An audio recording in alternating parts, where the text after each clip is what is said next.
हा channel subscribe करा, like करा आणि आपल्या मित्रांना शेअर करा. धन्यवाद. नमस्कार मित्रांनो, आपण पाहतात नव महाराष्ट्र.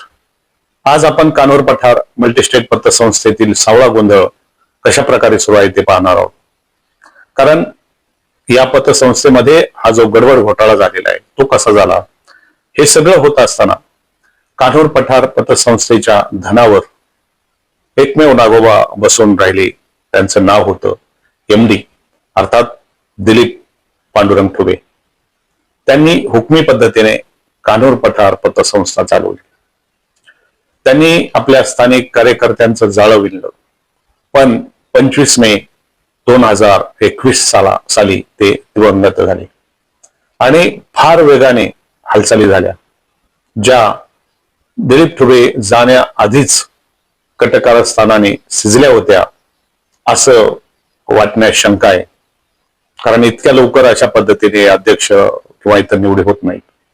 दिनांक 27 मे 2021 श्री गोपाळ बैरू ठुबे नावाचे एक जे GS महानगर बँकेतून कानोर पठारला रिटायर होऊन आलेले आणि कार्यकारी संचालक म्हणून काम पाहू लागले होते. पुढे निवडणुका झाल्या. दिलीप ठुबे यांच्या पत्नी आणि सारा गोतावळा संचालक मंडळात घेऊन सुशीला दिलीप ठुबे या चेअरमन झाल्या. त्या चेअरमन झाल्यानंतर त्यांनी गोपाळ ठुबे यांना पुन्हा GS महानगर बँकेचा रस्ता दाखवला आणि अशा प्रकारे दिलीप ठुबे नंतर त्यांच्या पत्नी या बँकेच्या अध्यक्ष बनल्या.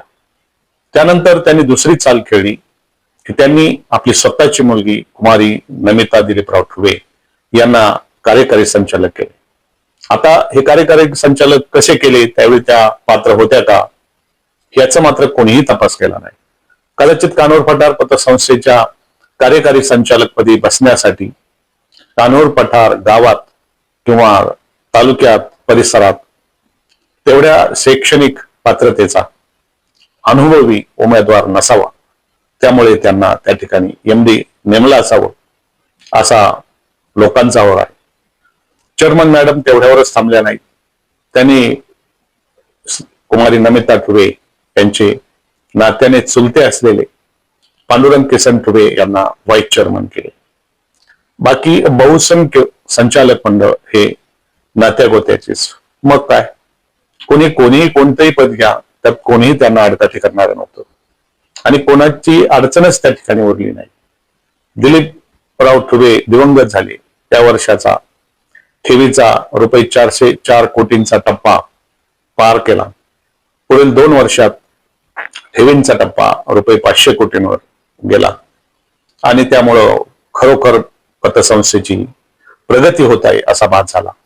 त्याचबरोबर दिलीप ठुबे यांनी एका वर्षात जेवढे कर्ज वाटले नाही तो टप्पा यांनी पार केला आणि वर्षभरात 80 कोटी रुपयाचे कर्ज वाटले गेले. पण दुर्दैवाने सन 2023 पासून 100 कोटीने ठेवींचा टप्पा घसरत गेला आणि 2025च्या वार्षिक अहवालातील आकडेवारीनुसार तो टप्पा 327 कोटी रुपयांवर घुटमळत राहिला. कर्ज थकबाकीचे प्रमाण 21% वर गेले. 1 एप्रिल 2025 रोजी पुन्हा ठेवींची घसरण झाली, पण आज तो आकडा गुलदस्त्यात आहे. तो आकडा ओव्हर केला जात नाही. तो आकडा आणायला दिल्लीला कोण जाणार आणि ही त्यांची सोय मल्टीस्टेट म्हणजेच दिल्लीच्या सहकार मंत्रालयाने करून दिलेली आहे. कारण दिल्ली वारी करणं हे कोणालाही परवडणार नाही. कारण कानोर पठार पतसंस्थेचे असे आकडे कानोर पठारमध्ये मिळत नाहीत असा सभासदांचा अनुभव आहे. आता ही माहिती अधिकार खाली सहकार विभागात देत नाही. कारण सहकार विभाग सरळ हातवर करून सांगतात हे काम मल्टीस्टेट मंत्रालयाचं म्हणजेच दिल्लीचं आहे, अमित शहा यांच्याकडं तो कारभार आहे आणि त्यामुळेच या मल्टीस्टेट पतसंस्था मग सेनापती बापट असो की कानोर पठार असो यांची ही लयलूट सुरू आहे आणि ठेवीदार मात्र झोपलेल्या अवस्थेत आहे. संचालक मंडळात 2 जिल्हा परिषद शाळेतील शिक्षक आहेत. एक आहेत नवले नामक कोणीतरी आहेत आणि दुसरे व्यवहारे. एवढेच काय, साळवे हे सुद्धा एक कानोर पठार पतसंस्थेचे संचालक आहेत. राजे शिवाजी पतसंस्थेतील वर्षानुवर्षे थकबाकीदार असलेल्या कर्जदारांना सुद्धा हे जामीन आहेत.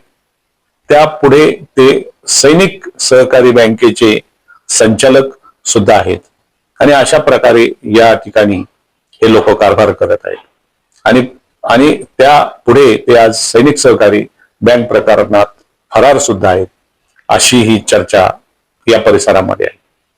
पारनेर सैनिक सहकारी बँकेचे संचालक आणि ज्यांना मोठमोठी कर्ज दिले ते थकबाकीदार आज फरार आहेत आणि या ठिकाणी कानोर पठारमध्ये सुद्धा भ्रष्टाचार विरोधी लोक आंदोलन असे आंदोलन करणार आहे. काही माजी चेअरमन, काही माजी संचालक यांच्या डोक्यावर कोट्यावधींचा कर्जांचा बोजा घेऊन कानोर पठार पतसंस्थेचे संचालक मंडळ आज मिरवत आहे आणि ते थकबाकीदार असल्याची ही चर्चा आहे. कर्जदार आणि ठेवीदारांचे पैसे कानोर पठार पतसंस्थेच्या नगरमधील एका मॅनेजरच्या सेव्हिंग्स खात्यावर जमा होऊन रोखीने काढले जायचे आणि त्या मॅनेजरवर कारवाई देखील करण्यात आलेली आहे. अशा प्रकारचा कारभार कानोर पठार पतसंस्थेमध्ये सुरू आहे आणि मग अशा प्रकारच्या चर्चा ज्यावेळी सुरू होतात, त्या चर्चा ऐकायला मिळतात, ते काही अंशी खरे आहे. वर्षभरापूर्वी कर्मचाऱ्याच्या प्रशिक्षण कार्यक्रमात नगर येथे संस्थेच्या काही कर्मचाऱ्यांनी गोंधळ घालीत आरडाओरड केली होती. या कारणास्तव 4-5 कर्मचाऱ्यांवर कारवाई देखील करण्यात आली होती. परंतु जो कोणी अशा भ्रष्टाचाराविरोधात आवाज उठवेल त्याच्यावरती कारवाई करण्याचं काम हे संचालक मंडळ करतं. आता जे कोणी आवाज उठवतील त्यांना एकतर घरी बसवलं जातं किंवा त्यांच्यावर कारवाई होते आणि अशा प्रकारचा कारभार सुरू आहे. अल्पतारणावर कोट्यावधींची कर्ज आजी माजी चेअरमन यांच्या काळात दिलेली आहेत. अल्प तारणावर कोट्यावधी रुपयांची कर्ज वाटली गेली. मग त्यात वाडे बोलाई प्रकरण आपल्याला माहिती आहे. एकाच दिवशी 3 बँकांनी एकाच माणसांना कर्ज दिली. 2020 ला सावेडी आणि नगर मधील मोठी मोठी कर्ज कशी वाटली गेली ते सुद्धा ठेवीदारांना अजून माहित नाही वाटतं. संबंधित 7-12 पाहिले तरी लक्षात येते दुसऱ्या संस्थेचे कर्ज असताना कर्ज वाटप कसे होऊ शकते. एकूणच अशा आज अडचणीत असलेल्या पतसंस्थांमुळे ठेवीदारांनो तुम्हाला विचार करण्याची वेळ आलेली आहे. आम्ही म्हणत नाही तुम्ही ठेवी काढून घ्या, परंतु तुमच्या ठेवी सुरक्षित आहेत का याची तर चौकशी तुम्ही अवश्य करा. कर्जदारांनी वसुलीसाठी सहकार्य करण्याची गरज असून तसे न झाल्यास ही पतसंस्था म्हणजेच पतसंस्था मळगंगा असो, सेनापती बापट असो, गोरेश्वर असो, राजे शिवाजी असो, अशी पारनेर तालुक्यातील बुडीत पतसंस्थांची यादी वाढतच जात आहे, यात मात्र शंका नाही. आणि याला कारणीभूत आहेत झोपलेले ठेवीदार. कारण ठेवीदारांनी जर अशा आपल्या ठेवी सुरक्षित आहेत की नाही हे जर पाहिलं तर अशा पतसंस्था डुबणार नाहीत. आता आपण हे जे गुंतवणूकदार ठेवीदार आहेत त्यांची एक यादी पाहूया.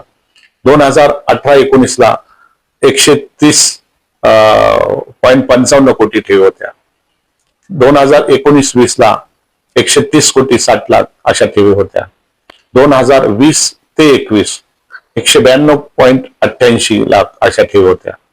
2021 ते 22 190.59 लाखाच्या ठेवी होत्या.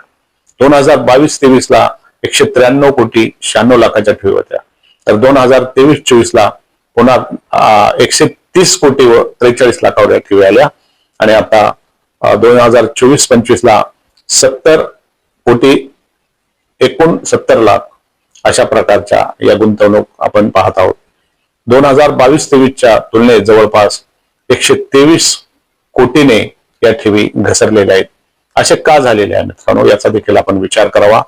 तुर्त इतकेच पुढील भागात आपण पाहूया की हा सावळा गोंधळ कशा प्रकारे सुरू आहे.